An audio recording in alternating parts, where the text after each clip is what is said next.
Hey, Robert, How how you you doing, doing, man? Robert? Nice to meet you. Love the Hey, setup.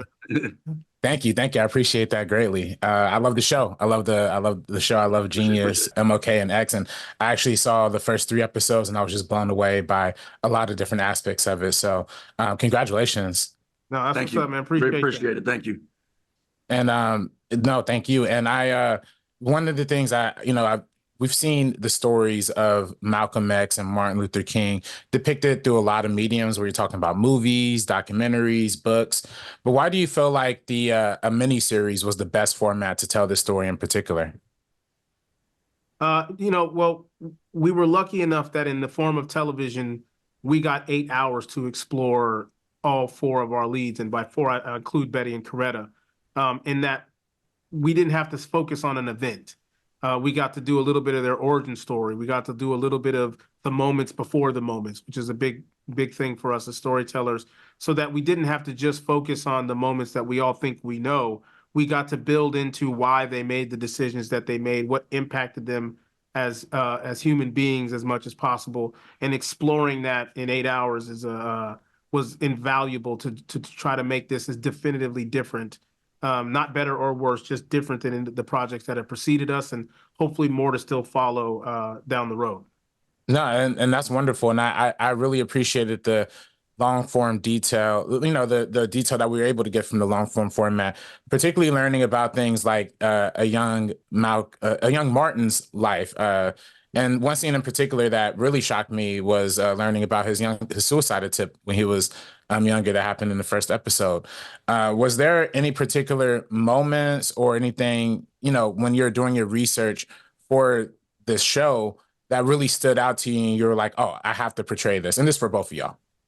Well, thank you for bringing up the moment with Martin there because it really was something that we wanted to explore within this series. Mental health, and that was beyond important because it was something that both Martin and Malcolm had their own experiences with, and I think it's something that, especially nowadays in our society, it's more important than ever. And unfortunately, back then it was a little bit taboo to where, as a black man, it was kind of frowned upon that you couldn't necessarily show what you're going through. And now we're hopefully in a day and age to where we can explore and show, two icons within our history actually had experiences from a personal humanistic level that I think we can all relate to. And so that was one aspect that, we really want to explore and show, and hopefully there's someone out there in the audience that can see and look and relate to that. Both Martin and Malcolm actually went through it as well. Yeah. And so they were able to go through and actually live through it and achieve through it. Maybe they can as well. Yeah, no, and there are big things and small things. Small things like learning that Martin and Malcolm both loved ice cream. It was something fun to learn and to bring to life as characters.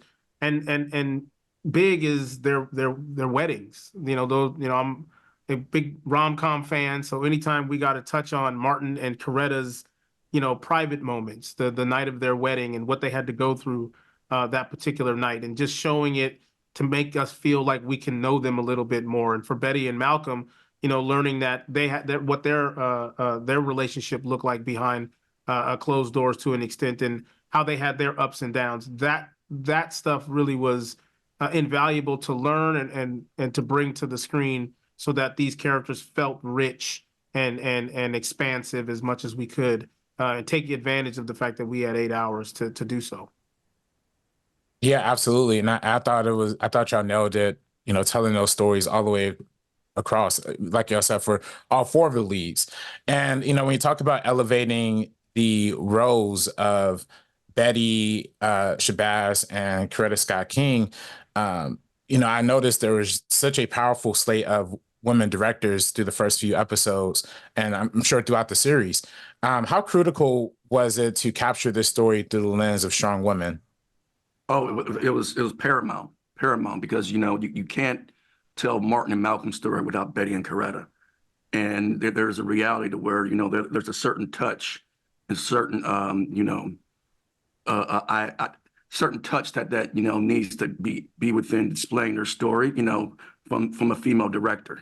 So we want to make sure that we had behind the lens, strong women who could portray the different parts of the story that we felt were so important, because we wanted to, more than anything, pay homage to how important both Betty and Coretta were during the movement, not just being the wives of Martin and Malcolm, but being, who they were individually, so it was beyond important.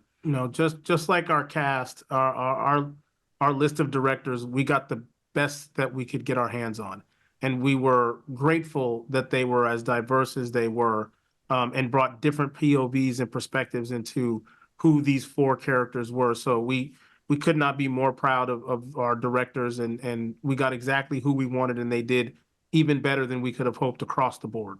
Yeah, the directors did an amazing job, and I feel like the actors did an amazing job as well. So, my next question is the casting process. Like, how did y'all, run through like hundreds of auditions trying to find the right parts, or did you kind of have somebody in mind already, or what was that kind of like? Well, it's a rarity in television where your first picks that you want to play within the role you actually get. And for us, we were beyond fortunate and blessed to get Aaron, get Kelvin, get Jamie and Ray Ruche to play the roles. And for us, immediately from day one, once we were able to sit down and actually talk to them about the project, but also get to know them as people personally, it was incredible just who they were overall and the passion that they had from wanting to portray the role and step into the shoes of Martin, Malcolm, and Betty and Coretta. Yeah, I can't expound any better than that. We got our murderers row across the board, and could not be more excited for everybody watching the show to see 4 stars, because they're primed to be the next big things from the work that preceded this and the iconic, incredible work they did in this series. So could not be more grateful to have had all 4 of them portray and then bring themselves into these people. Yeah, no, I thought they were all fantastic, and part of embodying that role is really touching into the reality and um, the reality of these people and who inspired them. The actors' roles were very critical in the show, and they really did a great job portraying these real life figures. But I also noticed that Atalia Shabazz was involved in the show as well. How involved were the families in the making of this program? Yeah, no, we were so grateful to have Ambassador Shabazz as one of our consultants. Her connection not only just to her father, but to the civil rights movement and insight is invaluable.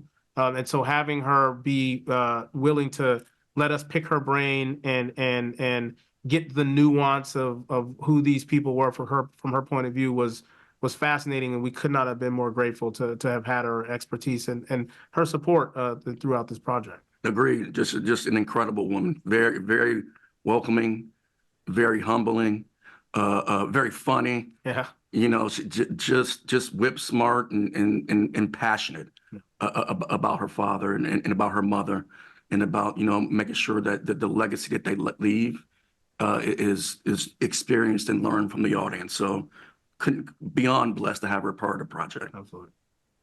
That's beautiful. That's beautiful. And just one last question here before I wrap up. There were so many great episodes involved in this series. Which one would y'all both rank as like your personal favorite? Oh man. I mean, look, having children, I'm never going to claim one is better than the other one. I'm going to love all my kids the same. I say that humbly. No, I personally, I'm extremely proud of every hour for what it took to bring it to life, to the participants in front of and behind the camera in every hour. I don't have a favorite. I just hope everybody watches them in order and that they watch them. That's the biggest thing for me. Yeah, I'm partial to all 8. But there's 1 hour in particular that we're beyond proud of, and that we were fortunate to have the opportunity to explore. And it's an episode that's seen entirely through the eyes of Betty and Coretta. And so it's a rarity that you're able to kind of construct, a episode within 8 hours that pretty much focuses in on the 2 female leads. So that's 1 hour in particular that I can't wait for the audience to see and experience That's awesome. I can't wait for the audience to see it either. Thank y'all, Raphael and Damian. Thank y'all so much for chatting with us at Geeks of Color, and have a great day, y'all. Thank you. Appreciate you. Thanks, man. Thank you.